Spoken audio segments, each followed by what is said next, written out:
Estamos en el estudio con Miguel Antezana, que es profesor de SAN y además destacado analista político, para un poco desmenuzar lo que se viene conociendo ya, acercándonos casi ya al 100% de los votos escrutados. Hay provincias que ya y regiones donde se ha pasado el 99%.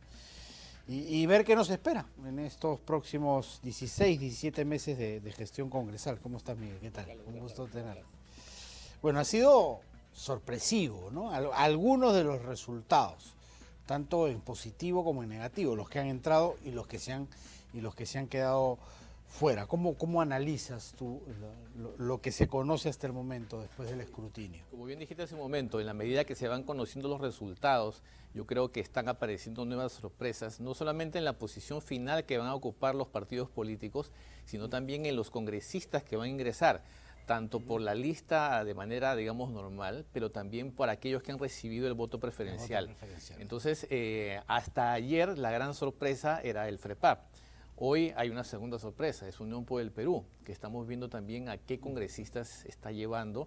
Y seguramente en las próximas horas, como decía, en la medida que se conozcan los resultados, yo creo que la gente va a comenzar a afinar y ver quiénes son estos congresistas en los que no me informé anteriormente y que simplemente recibieron mi voto, ya sea por un voto de protesta, voto castigo, o simplemente porque me decidí en última hora votar por este partido, porque en ese momento había una corriente, y ahora vamos a ver las consecuencias de cuál es la calidad de este nuevo Congreso. Por ejemplo, Wilmer Cayagua, ¿no es cierto? El líder del FREPAP ha salido elegido, se ha empezado a expurgar. Generalmente los periodistas somos los que hacemos esa chamba que la debería haber hecho el partido y en todo caso las autoridades electorales, y se descubre que es un pegalón, tiene denuncias por violencia contra su mujer, incluso que datan desde hace varios años atrás, desde el 2014. ¿Ahí quién falló? Ahí yo creo que fallamos varios. Fallamos la población porque precisamente no correspondimos con este llamado a la información. Se dijo pero para un poblador común es difícil pues obtener antecedentes penales, policiales, ¿no? Tendría que tener una red de investigación. Claro, pero para eso existían y existen las plataformas de información de los candidatos. Había muchas plataformas, tanto oficiales como privadas, como de organizaciones no gubernamentales, que tenían toda esta información disponible. Entonces, alguna vez creo que lo conversamos. Si yo de repente no tengo acceso a redes sociales, no manejo tecnología, pero seguramente conozco a alguien que sí tiene acceso, entonces preguntar, oye, a mí me interesa o me simpatiza esta lista, ¿cómo son los candidatos? Algo tan elemental como eso. Entonces, primero, nosotros no fallamos al no informarnos. Correcto. En segundo lugar, los partidos políticos. Los partidos políticos no hicieron el filtro necesario. Y así como ahora se está descubriendo que este posible congresista del FREPAP está yendo al Congreso y estamos viendo que tiene antecedentes por agresiones, violencia doméstica, etcétera, fíjate que si somos, digamos, consecuentes, aquí también hay que fusilarlo, así como fusilamos a Daniel Mora. Entonces debería también pasar eso. Y no pasó porque los filtros de los partidos no cumplieron su labor. Y en esos dos casos hay un tema recurrente, que es que ellos manejan el partido. En el caso de Daniel Mora, era fundador del Partido Morado y como secretario de organización era el encargado de revisar justamente los currículos y antecedentes de los candidatos. O sea, se estaba revisando a sí mismo. No lo hizo, no se revisó a sí mismo. Claro, obviamente no lo va a hacer, ¿no? Cayagua es también el líder del partido y obviamente no se va a revisar ni a ser severo en la indagación con él mismo, ¿no? Y eso mismo yo supongo que va a seguir sucediendo con los demás partidos. Y el tercer corresponsable, el Jurado Nacional de Elecciones, porque es el último filtro, el último nivel. Es el organismo que ha debido presentarnos unas listas depuradas, si es que no hubo esta depuración previa que hemos estado hablando, ya que los partidos no han cumplido la tarea, ya que los partidos no se han ceñido a lo que la ley estipula. Entonces el jurado, como el gran juez, ha debido entonces filtrar estas listas antes de... Seguramente van a salir los mensajes en defensa diciendo es que el periodo fue muy corto, que este fue una elección extraordinaria, etcétera. Eso no justifica que no se haya hecho este filtro. Es más, yo creo que debemos tomar en cuenta esta experiencia para la elección del próximo año, que ya está cerquísima, a un año. Entonces, para que no vuelva a suceder, para que entonces apliquemos los filtros en esas instancias que estamos diciendo, la población, los partidos políticos y finalmente el Jurado Nacional de Elecciones, ver cómo implementa algún mecanismo con toda la tecnología que existe para que no suceda esto.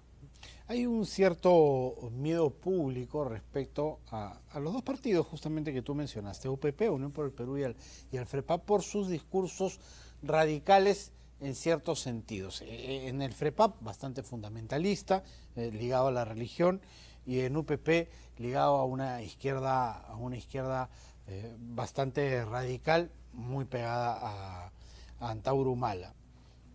¿Hay razones para preocuparse? ¿Crees que los peruanos nos identificamos en su mayoría con esos discursos? ¿Por qué han entrado ellos? Yo creo que estamos ahorita en una etapa de una resaca moral. Nos fuimos de fiesta el día domingo, votamos quizás muy emocionalmente y ahora nos damos cuenta qué es lo que hicimos ese día. Entonces nos estamos dando cuenta, en el caso de estos dos partidos que están surgiendo como con una cantidad importante de congresistas, y estamos viendo cuáles son su ideología, cuáles son sus planteamientos de agenda legislativa, etcétera, y cuáles son las personas. Ahora, si bien es cierto que en el caso del FREPAP hay un gran componente del tema religioso, de hecho el FREPAP es el brazo político de una organización religiosa, no al revés. Y en el caso de UPP... Una organización religiosa bastante ortodoxa, ¿no? De estos que piensan que, por ejemplo, la Biblia se tiene que interpretar con literalidad, un libro escrito hace 2000 años, ¿no? Es bien difícil. Y es una mezcla, porque también tienen fundamentos incaicos, ellos creen en el trabajo comunitario, o sea, respetable como cualquier religión. Sin embargo, cuando ya mezclas la religión con la política, entonces ya comienzan a verse cosas medio extrañas que no quizás comulgamos la gran mayoría de ciudadanos, o quizás un sector de la población, para no generalizar. Ahora, en el caso de UPP, ¿qué está pasando? Recordemos que a Humala lo invitan para que pertenezca, para que sea el gran imán jalador de votos de UPP. Y eso es lo que ha venido pasando. Sin embargo, y aquí también yo creo que en la medida que analicemos con mayor detenimiento cuáles son los postulados del partido, como partido, es que podemos definirlos en qué gala se encuentra. Tú mencionaste, está en el lado izquierda. Hay algunos que creen que es de extrema derecha. Entonces estamos hablando, fíjate, de extremos ¿y por qué sucede esto? Porque el partido dice unas cosas, mientras que todos los seguidores de Antauro Humala dicen otra cosa. Es más, están yendo congresistas que estuvieron presos con él y que salieron libres. Ahora es que nos estamos dando cuenta de cuál nuevamente es la calidad de estos nuevos congresistas por este partido. Entonces ahí comienzan a aparecer nuevas sorpresas, que es lo que decíamos al inicio. Y la gente no se dio cuenta de eso, simplemente votó por un discurso, por un mensaje, sobre todo en el sur del Perú, en el que ya estaban consecuentemente hartos de los políticos tradicionales. Entonces ahí surge el discurso de Humala contra sistema, en el que tenemos que fusilar a los corruptos y una cantidad de cosas que por supuesto jaló bastante gente. Claro, y que se corona como cereza del pastel con lo dicho ayer por Virgilio Acuña, ¿no? Que quiere como primera ley que va a presentar una amnistía para Antauro Humala, que de repente era la idea, ¿no? Sacarlo de prisión para que sea el candidato presidencial el 21, ¿no? Y yo creo que aquí se va a ver la política funcionando para intereses muy particulares, ¿no? Y yo creo que en este caso, y seguramente otros casos, va a ser interesante cómo va a funcionar la dinámica en el Congreso al tener 8 o 10 partidos representados. Porque no dudo que Acuña y Unión por el Perú presenten este proyecto para tener una amnistía a Humala. Es cierto, puede hacerlo. Pero como tenemos tantos partidos presentes, yo no creo que logren el apoyo. Así como puede también otras propuestas de FREPAP y de otros partidos, van a tener que ponerse de acuerdo en cosas que verdaderamente necesitemos el consenso en beneficio del país y no en beneficios particulares. Y eso yo creo que es un lado positivo que tiene necesariamente que pasar en el próximo Congreso. Sí, bueno, lo decía hace un rato Percy Medina, que nos acompañó también, el jefe de IDEA Internacional, y él decía justamente sobre este tema de los consensos que el problema no es que sean 9 o 10 agrupaciones, porque si vas a junta de portavoces con 9 o 10 personas, no debería ser tan difícil ponerte de acuerdo. El problema es que muchas veces los acuerdos que se toman en junta de portavoces no son refrendados en las bancadas, porque ahí sí no hay una unidad y se representan cada uno a sí mismo prácticamente, ¿no? Y eso ya convierte en muy complicada a la hora de las votaciones en el Congreso. Sí, pero en la medida que tomemos en cuenta que son 130 congresistas, recordemos que dependiendo el tipo de norma que se presente, el tipo de ley que sea, si es orgánica, si es una ley natural, pudiéramos tener una cantidad menor de votos para llegar a ese consenso. Entonces yo creo que sí se van a alcanzar consensos importantes, no por una gran mayoría, por una arrolladora mayoría, precisamente por esta cantidad, diversidad de ideologías o posiciones políticas, pero yo creo que el país lo necesita y la gente va a meter presión al Congreso. Yo creo que así como la gente se alegró por la disolución del anterior Congreso y participó en estas elecciones y ahora vio que de repente yo pude estar mejor informado y elegir mejor a los congresistas, yo creo que también se va a poner la lupa encima de la labor de esos congresistas y seguramente los medios de comunicación también van a apoyar para corregir estas posibles desviaciones que se puedan dar por fines estrictamente personales y no en favor del país. ¿Y sientes, para poner un poco de paños fríos y dar una pastillita de tranquilidad a la población, que más allá de estas alas radicales que se pueden ver en el Congreso con cierta fuerza, lo que ha triunfado es un centro moderado, un centro dialogante, inteligente? Yo calificaría, en vez de radical, me iría por el lado de posiciones extremas. Y fíjate que en este abanico de posiciones en la que hay dos extremos claramente identificados, los que tratan de ponerse en el medio no necesariamente se están llevando la simpatía de las personas. Yo creo que necesariamente tienes que ver en qué posición te ubicas, ya sea de derecha o de izquierda, dependiendo del tema. Por ejemplo, si hablamos del tema económico, en el Perú, el modelo de libre mercado, con todas las fallas que tiene, por supuesto, ha venido funcionando desde hace varias décadas. Entonces, si nos ponemos en el lado de la mirada económica, nos vamos a ir necesariamente al lado derecho. ¿Que hay que hacer correcciones? Hay que hacerlas necesariamente, pero yo no creo que nos vayamos hacia la izquierda viendo precisamente las experiencias de los vecinos, por eso digo, en el extremo socialista. De repente agregarle un poquito ese social de mercado sería lo positivo, por eso, ¿no? Para darle el equilibrio, el exactamente. balance. Hablando de equilibrios y de economía tenemos que buscar precisamente equilibrios. Ahora, en otras dimensiones también podemos hacer eso.